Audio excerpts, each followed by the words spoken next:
Assalamualaikum warahmatullahi wabarakatuh. Salam dan bahagia Bapak dan Ibu guru hebat. Perkenalkan, saya Riani Fitrianingsih, calon guru penggerak angkatan 11 dari Kabupaten Cianjur. Pada video kali ini, saya akan memaparkan mengenai demonstrasi kontekstual pada modul 1.4 mengenai budaya positif, yakni terkait penerapan segitiga restitusi.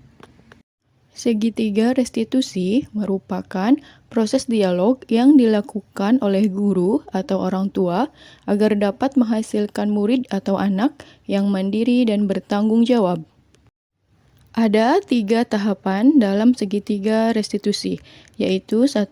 Menstabilkan identitas, 2. Validasi tindakan yang salah, 3. Menanyakan keyakinan. Yang pertama adalah menstabilkan identitas. Menstabilkan identitas dilakukan berdasarkan prinsip bahwa membuat kesalahan adalah bagian dari proses pembelajaran yang nantinya akan menggeser identitas gagal ke arah identitas sukses.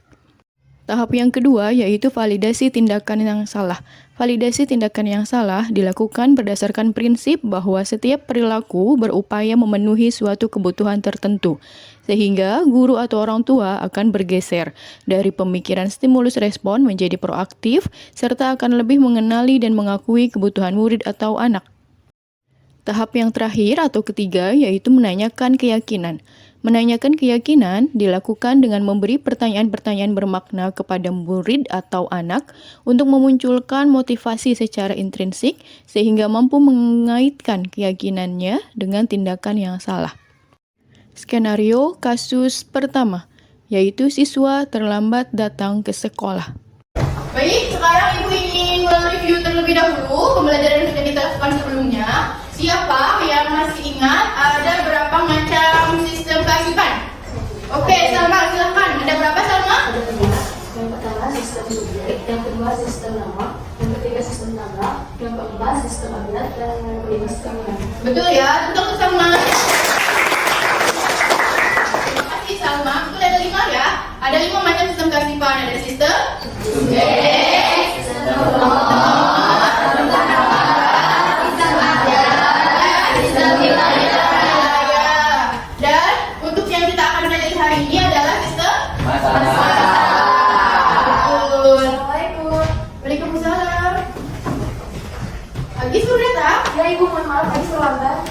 Oke, gak apa-apa. Sekarang silakan Agis duduk terlebih dahulu. Nanti ketika jam istirahat, Agis tunggu Ibu untuk menceritakan kenapa Agis bisa terlambat hari ini ya. Silakan Agis duduk dulu. Assalamualaikum Ibu. Waalaikumsalam. Agis duduk lagi. Agis sudah istirahatnya? Sudah jajan tadi? Sudah. Agis tahu kenapa Ibu minta Agis untuk menemui Ibu di jam istirahat sekarang? Karena tadi saya terlambat masuk.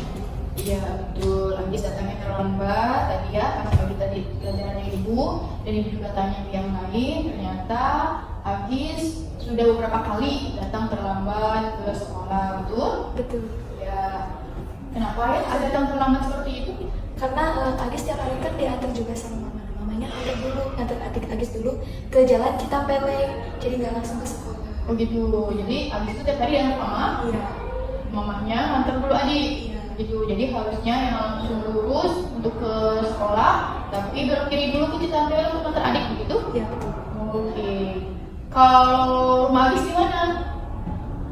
Rumah saya di Palembang. Di Malembek. Ada angkot dari Malembek ke sekolah? Ada. Kenapa Agis tidak naik angkot saja? Ya karena mungkin mama kayak udah sekalian aja gitu mungkin. Sekalian motornya. Ya sekalian aja. Tapi ada angkot dari rumah ke sekolah ada ya? Ada itu. Berarti di sini yang harus diperbaiki adalah jam berangkatnya. Mungkin yang tanya dulu deh, emangnya berangkatnya jam berapa dari rumah? Mungkin kalau dari rumah jam 6:30. 6:30. Oh ya, pantesan terlambat 6:30 baru berangkat dari rumah. Ya kenapa berangkatnya siang banget?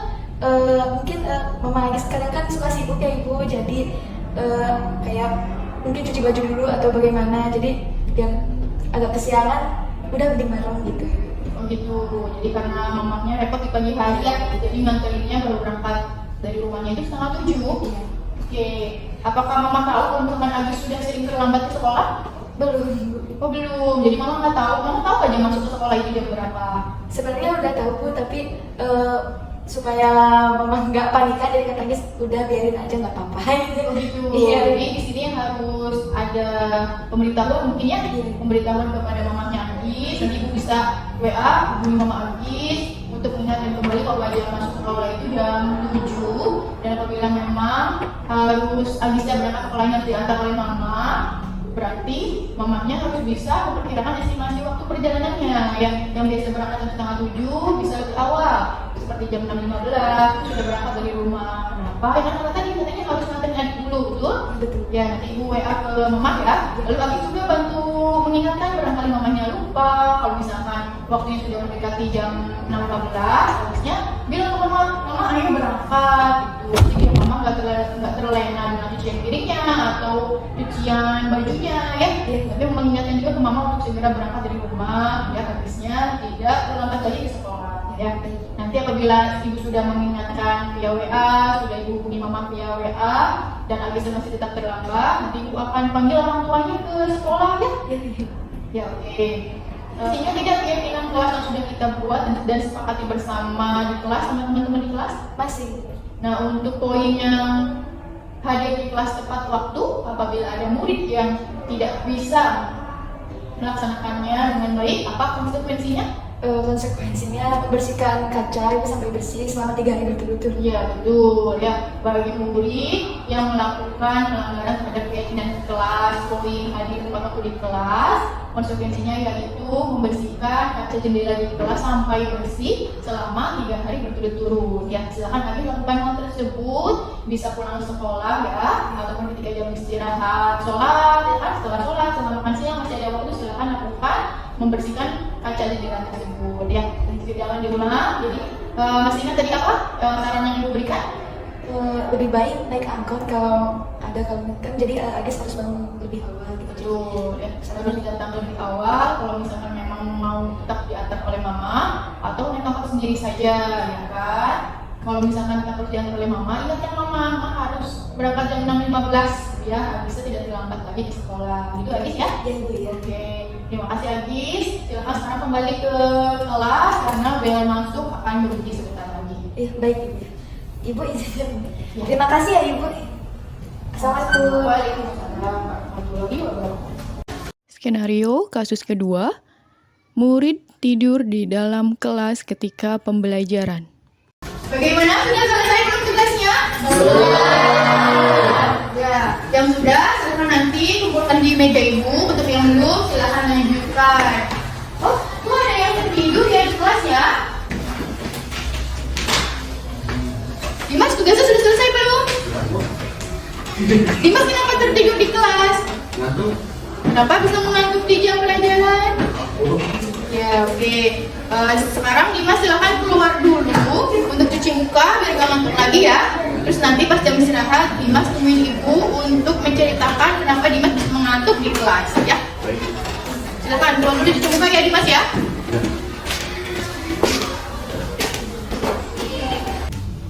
Assalamualaikum. Waalaikumsalam. Duduk Dimas. Dimas sudah istirahat? Sudah jajan? Sudah. Dimas tahu kenapa ibu minta Dimas untuk temuin ibu sekarang? Nah, tadi tidur di kelas. Ya, karena tadi Dimas tidur di kelas pas pelajarannya ibu ya. Kenapa Dimas bisa tidur di kelas tadi? Ngantuk. Ngantuk. Ya, ya sih ya. Jam-jam segitu pasti jam-jamnya ngantuk. Tapi yang lain nggak ngantuk bisa tuh. Kenapa Dimas bisa ngantuk? Kemarinnya pulang camping. Oh, karena kemarin ada camping. Ya.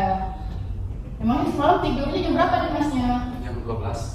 Semalamnya Dimas tidur jam 12. Kalau pulang campingnya kemarin jam berapa? Jam 4 juga udah pulang. Jam 4 udah pulang, tapi kenapa Dimasnya tidurnya lambat sekali jam 12? Karena ngerjain dulu tugas matematika. Tugas dulu, ngerjain tugas setelah pulang camping, bukan istirahat, tapi malah ngerjain tugas dulu. Apakah tugasnya itu harus dikumpulkan hari ini? Iya. Oke, berarti di sini Dimas harus bisa lebih mengatur waktunya, bisa memanage waktunya lagi. Kalau misalkan Dimas tahu bahwa ada camping sebelumnya, berarti kan Dimas harus bisa memikirkan saya harus ngerjain tugasnya kapan ya, biar sepulang camping saya bisa langsung istirahat, tidak tidur larut gitu ya kan. Jadi biar besoknya ketika di kelas tidak ngantuk ya. kalau tidurnya lebih awal. Masih ada tidak Dimas keinginan kelas yang sudah dibuat dan disepakati bersama di kelas? Masih Bu. Oke, untuk yang poin mengikuti pembelajaran dengan baik, bagi yang tidak bisa mengikutinya dengan baik, apa konsekuensinya nih Mas? Membuang sampah sama bersihin kelas. Membuang sampah dan bersihin kelas. Oke, silakan Dimas lakukan konsekuensi tersebut di luar jadwal piket Dimas ya. Baik. Nanti ibu tanya ke yang lain apakah Dimas sudah melakukan konsekuensi tersebut atau belum. Ya, sekarang Dimas silakan kembali ke kelas. Sebelum kembali ke kelas, ibu ingin memberikan sedikit saran ya. Selain yang tadi manajemen waktu, Dimas akan bisa lebih mengatur waktu dan memperkirakan kapan saya harus bisa mengerjakan tugas. Nah, memang ya pasti ada kalanya kita kecapean atau mengantuk di kelas, tapi hal tersebut bisa diatasi. Misalkan tadi ya, kalau merasa ngantuk tidak bisa menahan, silakan langsung keluar saja. Ibu, saya izin keluar kelas untuk cuci muka atau wudhu sekalian boleh ya. Jadi kan nanti dapat fadilahnya juga, wudhu atau bisa sekalian langsung sholat duha dulu ya kan. Jadi Mas ya, semoga nanti tidak terulang kembali di pelajaran ibu atau di pelajaran yang lainnya nih Mas ya. Karena ini bukan untuk ibu atau untuk guru yang lainnya, ini juga untuk Dimas. Kalau Dimas bisa fokus di kelas, itu kan Dimas juga bisa lebih memahami materi yang sedang disampaikan. Itu Dimas ya. Oke, jangan diulang Dimas ya. Ya, silakan sekarang karena bel masuknya akan berbunyi sebentar lagi, Dimas bisa kembali di kelas. Sekali lagi mohon maaf ya Bu. Ya, jangan diulang lagi ya. Ya, Bu.